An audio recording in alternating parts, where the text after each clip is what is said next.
Hola a todos, sean muy bienvenidos una vez más al blog Experiencias con Dios, ¿no? Hace 3 semanas que yo no estaba grabando videos y esas últimas semanas en realidad fueron semanas bien difíciles, bien complicadas para nosotros, en muchos aspectos, pero principalmente en el tema de salud, ¿no?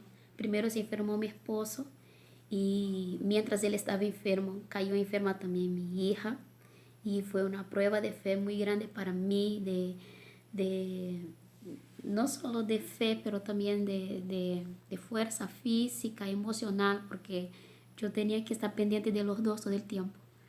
Y justo ayer me pasó eso, ¿no? Y mi esposo ya está bien, gracias a Dios. Mi hija está bien también, pero ella tuvo que hacer como un tratamiento, voy a decir así, ¿ya? Y el tratamiento termina mañana. Y me pasó eso. Entonces, esas últimas semanas nosotros estábamos así, no nos vino así encima ese montón de cosas. Pero para mí eso también era la confirmación de Dios sobre el tema del video que yo quería grabar, ¿ya? Y yo quiero empezar haciendo una pregunta. ¿Es posible ser feliz en el sufrimiento? ¿Qué piensan ustedes? ¿Yo puedo ser feliz en un momento de sufrimiento? Y yo quiero contestar esa pregunta con algunas cosas que Dios permitió que yo pasara y que me hicieron reflexionar respecto de ese tema. Y la experiencia, la primera experiencia que Dios trajo a mi memoria, que fue la que yo escribí en el blog, ¿no? Fue una que me pasó cuando yo era niña. Y mi familia y yo, a veces a los domingos, después del culto, ¿no? De la mañana, íbamos a un club en mi ciudad, para tomar baño de piscina, para jugar, ¿no? Pasar un buen rato en familia. Y un domingo nosotros fuimos y yo me acuerdo que a mí me gustaba sumergirme en la piscina y jugar de jalar el pie de mis hermanas de allá abajo, ¿no? Yo me sentía así como una sirenita, ¿no? Que me iba hasta el fondo y ahí me quedaba, ¿no? Nadando. No había también mucho movimiento porque la piscina era bien honda y la gente estaba arriba, ¿verdad? Y yo estaba abajo jugando y jalando el pie. Y llegó un determinado, hora del día, ¿verdad? Que mi papá entonces llamó a nosotras y yo de ahí de abajo, yo escuché la voz de mi papá, que mi papá habla bien fuerte, mi papá tiene un tono de voz bien grave, mi papá habla alto. Y entonces él llamó a todas nosotras, no sus hijas, y yo escuché. Entonces, ¿qué hice yo? Como yo estaba abajo, yo intenté agarrar impulso en el fondo de la piscina para salir, ¿no? Y cuando yo salí, yo no pude mantenerme. Entonces yo volví al fondo de la piscina. Y entonces yo intenté otra vez. Y otra vez yo bajé. Yo hice ese intento 3 veces. La piscina estaba llena de gente. Nadie me vio. Nadie me ayudó. Y yo no sabía cómo pedir ayuda. Yo tengo menos de 1,5 metros. Yo soy muy bajita. Entonces yo no podía quedarme de pie en la piscina. Entonces en esas 3 tentativas yo empecé a ahogarme. Y hasta que no sé cómo, no sé cómo, en el cuarto impulso que yo hice, yo ya no estaba en el medio de la piscina, sino cerca del borde. Y entonces yo pude agarrarme de ahí, ¿verdad? Pero ya me había tomado la mitad del agua de la piscina. Y yo me acuerdo que eso me generó muchísimo miedo. Yo no le dije a nadie porque me daba vergüenza también. Y me sentí asustada. Tanto fue que eso causó un trauma en mí. Hasta hoy día yo tengo como un bloqueo en mi cerebro que yo no puedo volver a nadar. Ya intenté, mucha gente ya intentó enseñarme, ¿no? A nadar y todo, pero yo no puedo. En realidad yo entro en pánico si alguien me echa o entonces si yo estoy sola en una piscina, yo entro en pánico porque se bloqueó por una mala experiencia. Me bloqueó algo en el cerebro. Y eso me pasó cuando yo era niña, ¿no? 8, 9, 10 años. Yo ya tengo 34 años y yo todavía no puedo volver a nadar, ¿no? Y mira, aunque el club estuviera lleno de gente, ya, aunque la piscina tuviera gente también, ¿no? Nadie parecía verme, nadie me ayudó ahí. No sé si la gente pensó que yo estaba bromeando, no sé, pero yo tampoco pedí ayuda. Yo solo hice mis intentos sola, pero no pedí ayuda de nadie. Entonces, en el año de 2013, perdón, en el año de 2013 nosotros ya estábamos acá en Perú. Yo fui a escribir al respecto de ese tema, porque en ese año nosotros ya habíamos pasado por muchas cosas. Ya hacía, nosotros llegamos 2011, ¿no? Entonces ya había pasado todo el año de 2011 porque llegamos en enero, todo el año de 2012 y probablemente parte del año de 2013. Entonces vamos a decir que teníamos 2 años y medio ya acá en Perú. Y entonces uno para y piensa para mirar, ¿no? Y ver lo que tú avanzaste. Y nosotros ya habíamos logrado nuestra visa para ser residentes acá en Perú, ¿no? Eso pasó en realidad con 4 meses que estábamos acá y eso fue un gran milagro de Dios, ¿no? Nosotros ya nos habíamos adaptado a la lengua, ya nos habíamos adaptado tanto al oír, ¿verdad? Ya comprendíamos casi prácticamente 100% todo lo que decía la gente, ya nuestro oído ya se acostumbró al ritmo que habla el peruano y también ya hablábamos bien, ¿no? Ya podíamos tener una comunicación mejor. El clima también ya nos estábamos adaptados, ¿no? Yo ya salía sola de la casa, ya me movía para acá, para allá, ¿no? Cuando era necesario. Entonces, ya estábamos, ¿no? Pero también pasamos por momentos bien difíciles, ¿no? En un otro video yo ya había comentado que nosotros en nuestro primer año perdimos nuestro primer hijo. Y eso fue como, para mí fue como en ese día de la piscina, ¿no? Yo me sentía ahogándome completamente. Y yo sentía que la gente me miraba ahogar, pero que nadie me ayudaba, que nadie me tendía la mano, ¿verdad? Y yo tampoco sabía cómo pedir ayuda porque eso nunca me había pasado. Y todo eso vino como un tsunami en mi vida. Incluso una persona usó esa palabra conmigo. No, Julie, no te sientas tan mal por sentirte así abrumada con lo que te está pasando, porque no es solo la pérdida del bebé, es toda la adaptación, una nueva vida, todo vino encima, ¿no? Y entonces yo tuve miedo en realidad de que esa situación causara ese bloqueo también en mí y que yo no pudiera más confiar en Dios, que yo no pudiera más ah, proseguir con Dios. Y créanme, yo tuve esa tentación, yo tuve esa duda, yo tuve ese miedo. Porque quizá para quien escucha piensa que fue algo tonto, porque fue un embarazo que se perdió, ¿verdad? Pero para quien pierde un hijo es mucho más que solo la pérdida de un embarazo.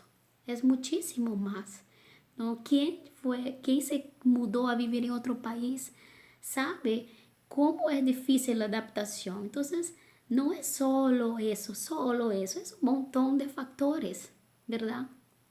Entonces, yo tuve ese miedo y yo tomé una decisión que yo no quería que esa situación, ese sufrimiento, ese tsunami, ¿no? Ese ahogamiento de una prueba de fe y de una adaptación, de un cambio de vida, bloqueara mi mente, mi corazón y mi fe para Dios.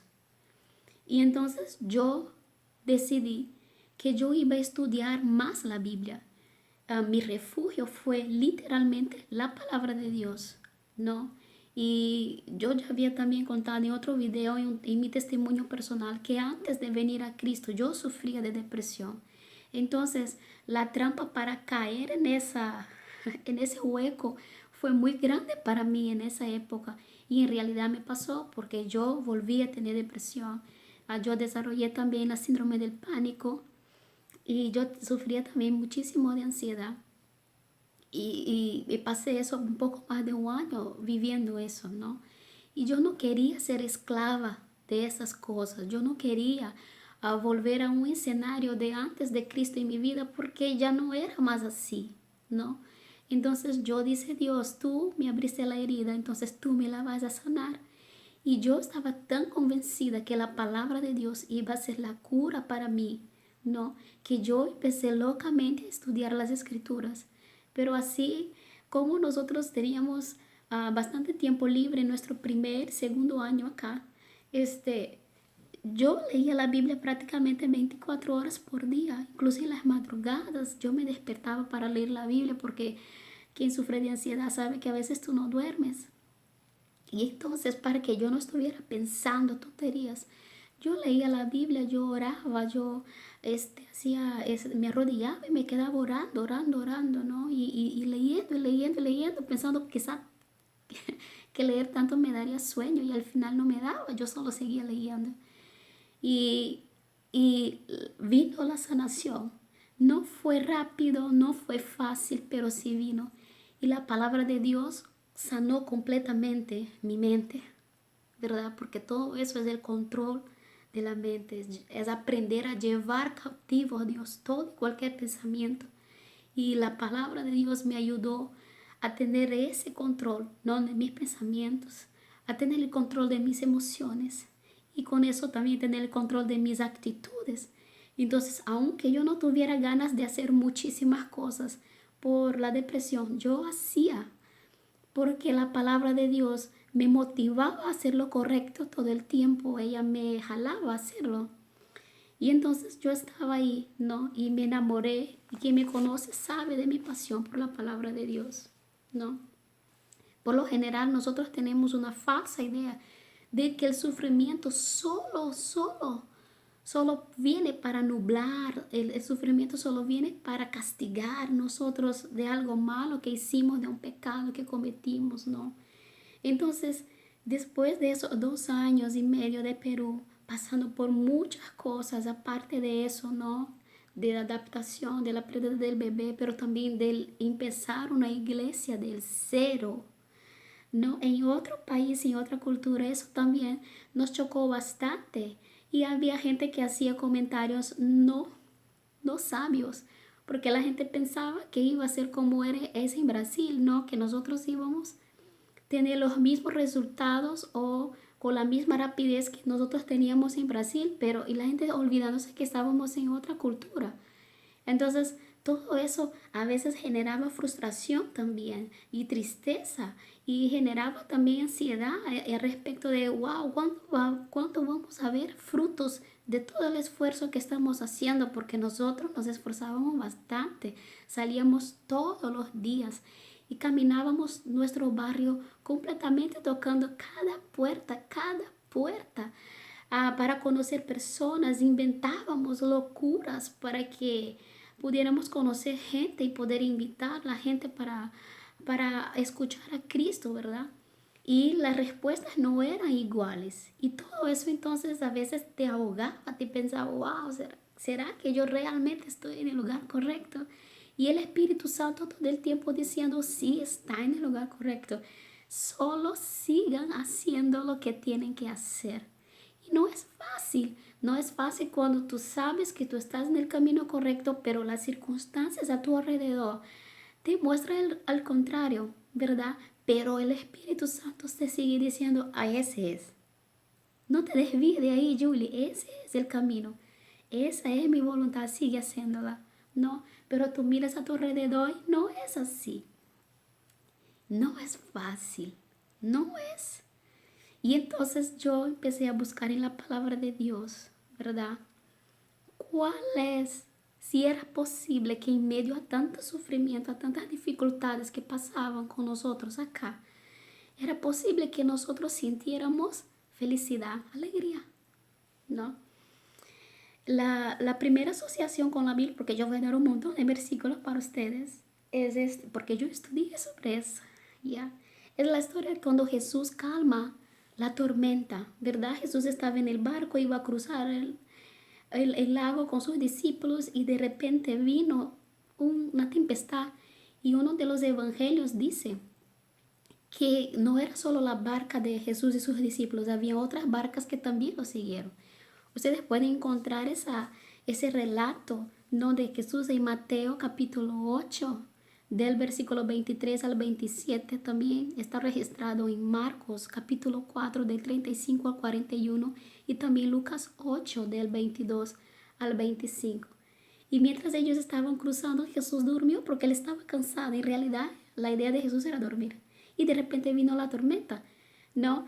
Y el barco estaba que para hundirse. Y entonces los discípulos empiezan a gritar y dice, Jesús, sálvanos, ¿no ves que nosotros nos vamos a ahogar? Y Jesús entonces se despierta y él entonces da el orden, ¿no? La voz de mando al mar y al viento que se calmen.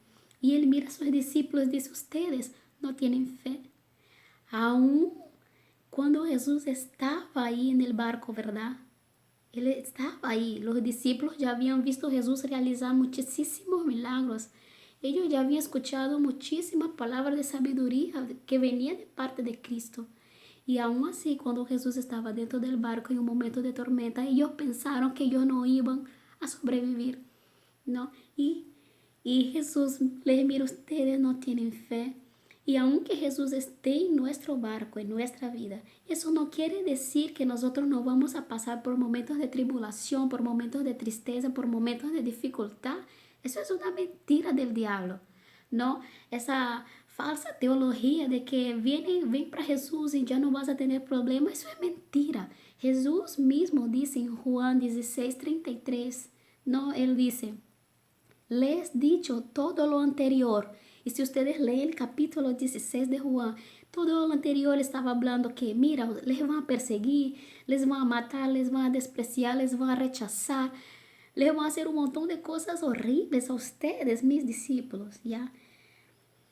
Pero yo les estoy diciendo eso para que ustedes en mí tengan paz. Aquí en el mundo tendrán muchas pruebas y tristezas, pero anímense, anímense, alegría, felicidad en medio de todas las tribulaciones, porque yo he vencido al mundo. Esas son palabras de Cristo. Entonces pensar que la vida cristiana es una vida que no tiene dificultades es una mentira de Satanás. Entonces, yo quería de verdad vivir esa verdad de Dios en mi vida, entendiendo que no importando la circunstancia que estuviera a mi alrededor, mi corazón estaría firmado y confiado en mi Jesús, que aunque Él estuviera dormido en mi barco, Él seguía ahí. Y si Él está ahí, no importa si Él está dormido o si Él está despierto, todo lo que me pase va a obrar para mi bien.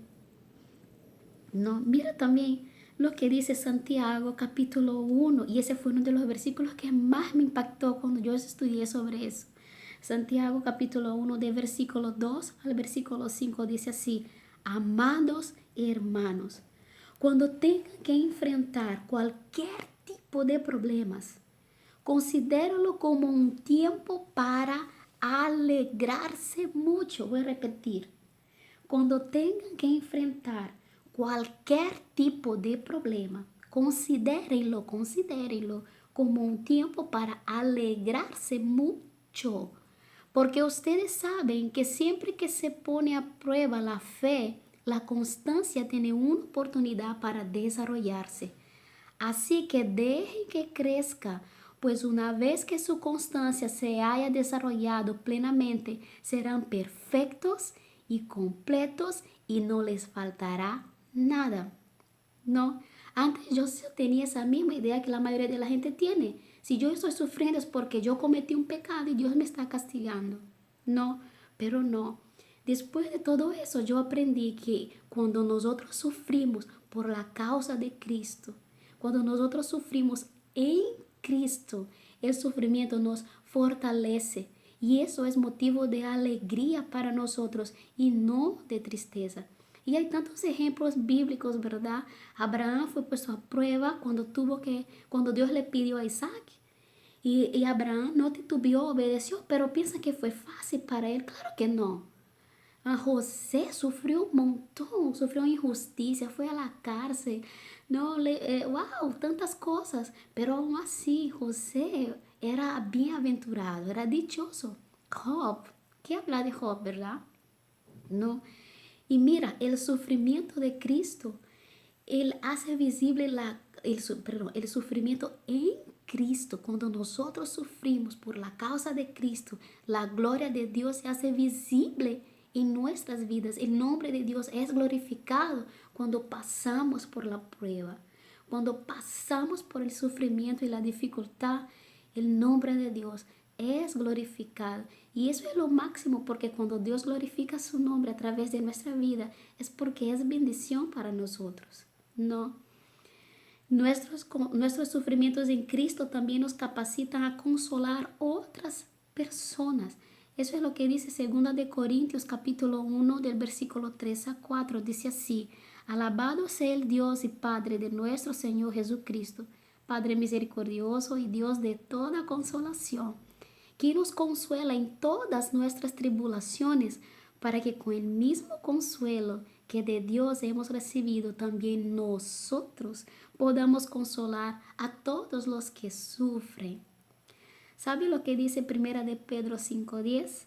Y después de que ustedes hayan sufrido un poco de tiempo, Dios mismo, el Dios de toda gracia, que los llamó a su gloria eterna en Cristo, los restaurará y los hará fuertes, firmes y estables.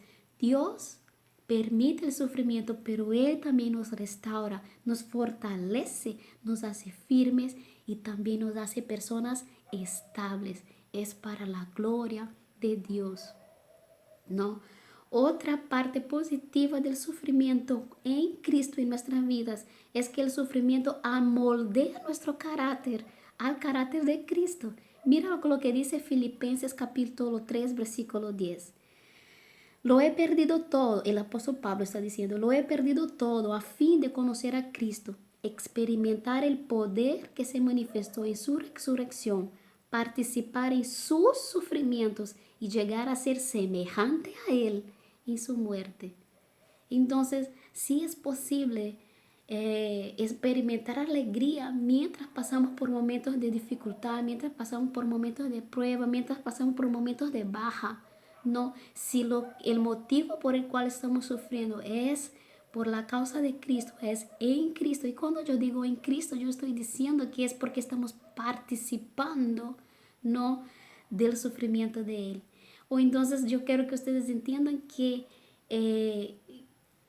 vamos a ser rechazados. La gente rechaza a Dios. Y cuando rechazan a Dios, ellos también rechazan a las personas que aman y sirven a Dios. ¿No? Entonces es importante entender que todo eso genera gloria para el nombre de Dios en nuestras vidas, ¿no? Claro que sí también. Dios nos disciplina, ¿verdad? Es diferente si una persona peca y sufre por las consecuencias de su pecado, ¿verdad? Pero si esa persona no tiene Cristo, su sufrimiento no tiene ningún sentido. Ella sufre por sufrir, era lo que pasaba conmigo antes de Cristo. Yo sufría por sufrir y eso me generaba ganas de morir, ¿verdad? Y no tenía ningún beneficio. Pero ahora es diferente. Si yo cometo un pecado y Dios me corrige y eso, claro, yo sufro las consecuencias de mis malas elecciones, pero aún así la Biblia dice que yo soy bienaventurado por sufrir por la disciplina de Dios. Mira ahí lo que dice el Salmo 94, versículo 12, dice así: felices, bienaventurados, dichosos, gozosos, aquellos a quienes tú, Señor, disciplinas, aquellos a los que enseña tus instrucciones. Entonces es gracia de Dios, es gloria de Dios cuando aún sufrimos porque Dios nos disciplina. No, el sufrimiento también es la presencia de, no es la presencia, perdón, el sufrimiento también es la prueba de que luchamos en contra del pecado en nuestra vida. Es la prueba real de que estamos luchando para ser quien Dios quiere que seamos, ¿verdad? Y no permitir que nosotros volvamos a ser esclavos del pecado. Y eso ustedes pueden encontrar en el libro de Romanos. El apóstol Pablo habla muchísimo de eso, ¿no? Y si ustedes leen específicamente el capítulo 7 de Romanos y el capítulo 8, él va a hablar muchísimo de eso, ¿no? Mira, en 2013, en esa época que yo estaba reflexionando y que yo escribí ese texto para mi blog, yo lo puse un título, porque fue el título de un poema que yo escribí a Dios. no sé, fue algo que nació en mí. En realidad yo quería escribir una canción, pero no salió canción, salió un poema. No, de todo eso que yo estaba sintiendo al respecto de eso, de que no es fácil seguir a Cristo, no es fácil ser cristiano. Y el título de mi poema es No, no es fácil. Y yo voy a leer para ustedes. Yo lo traducí a la primera vez, yo lo escribí en portugués, ¿ya? Entonces no hay mucha métrica, pero voy a leerlos en español para ustedes, ¿ya? Es así. No, no es fácil. No es fácil ser cristiano, pero es fácil ser hija de rey. No, no es fácil ser cristiano, pero es fácil recibir las bendiciones de Dios. Nuestra vida aquí no es sencilla, pero no puedo pensar que las dificultades son solo para retrasarme. Ellas pueden ser para moldearme y hacerme más como Jesús. No, no es fácil controlar la lengua ni guardar el corazón, pero la voluntad del Padre es esta, que seamos sabios para oír y para hablar. No es fácil confiar cuando todo parece desmoronarse, pero lo correcto es creer y no dudar que el Creador nunca fallará. ¿Quién te dijo que todo iba a ser un mar de rosas? Acuérdate que el diablo es el padre de la mentira. Es en la prueba que yo aprendo quién yo soy. Es en la prueba que yo reconozco cuán dependiente yo soy de mi Señor. No importa si el sufrimiento es para probar mi fe. No importa si el diablo quiere hacerme tropezar. No importa si es solo para cambiar mi carácter. Si durante el sufrimiento yo no aprendo a conocer a aquel que me sostiene. Lo que realmente importa es que Él crezca y que yo disminuya, que Él sea conocido, que Él sea glorificado y que yo sea humillada, pues Él mismo exalta a los que se humillan delante de Él. No es fácil ser honesto si mis hijos piden pan, pero necesito creer que quien suple todas mis necesidades es el Señor. No es fácil ser fiel cuando el tiempo parece no estar a mi favor. Pero tengo que acordarme que un día para Dios es como 1000 años y 1000 años como un día. Necesito recordar que para todo hay un tiempo determinado. Yo sé que no es fácil ser cristiana, pero yo sé que es lo mejor. No es fácil ser cristiano, pero yo sé que sin Dios es peor. Mira, en esos largos 7 años de Perú y hermosos 7 años de Perú, yo aprendí algo fabuloso. Yo aprendí a voltear mi mirada, mi óptica respecto del sufrimiento, ¿verdad? No fueron 7 años fáciles. Hay muchas alegrías, hay muchos milagros. Dios hizo milagros que ustedes de verdad se quedarían con la boca abierta, ¿ya? Pero nosotros también pasamos por muchísimas dificultades. Pero hoy día yo creo que yo soy bendecida cuando yo paso por una prueba. Y siempre que nosotros somos probados por algo, yo digo, Dios, ¿qué parte más de ti yo voy a conocer? ¿No? ¿Cuál es la característica de tu naturaleza divina que yo voy a conocer mientras yo paso por esa prueba, por esa dificultad, por esa persecución, por esa humillación en tu nombre? Yo sé que tú vas a revelar algo nuevo al respecto de ti para mí y eso va a generar alegría en mi corazón. Es posible experimentar la alegría en el sufrimiento. Yo no sé qué prueba tú estás pasando o qué dificultad o qué te está desanimando o lo que te está deprimiendo. Pero si Jesús está en tu barco, si Jesús está en tu vida, aunque tú pienses que Él está durmiendo, no te va a pasar nada porque la presencia de Dios es suficiente. ¿Entiendes? No tienes que temer. Quizá Él te está dando la oportunidad de aumentar tu fe. Como Él miró a sus discípulos y les preguntó, ustedes no tienen fe, ¿verdad? No desistas y pide ayuda. No hagas como yo cuando me ahogué. No, yo me ahogué y no supe pedir ayuda de nadie. Pide ayuda. Y, ¿sabe? Cuando me pasó acá en Perú, mi pedido de ayuda fue la palabra de Dios. Yo pedí ayuda literalmente de Dios y yo entendía que Dios me iba a hablar a través de su palabra. Y fue la mejor decisión que yo tomé en mi vida, porque el resultado de todo ese blog, de todos los videos que ustedes ya vieron o que ustedes todavía van a ver, son resultado de esa decisión de estudiar las escrituras en profundo. Nunca me voy a arrepentir de eso porque eso genera frutos hermosos en mi vida hasta hoy día. Eso es lo que sostiene mi vida y mi fe acá. Yo quiero terminar con 2 versículos, ¿ya? El primero es Filipenses capítulo 1, versículo 29, que dice así: pues a ustedes se les dio no solo el privilegio de confiar en Cristo, sino también el privilegio de sufrir por Él. Es un privilegio sufrir por amor de Cristo, ¿ya? Y concluyo entonces con el Salmo 34, 19, que dice así: los que son de Dios, si Jesús está en tu barco, podrán tener muchísimos problemas, pero Él los ayudará a vencerlos. Dios es nuestra base. Dios es nuestra fuerza.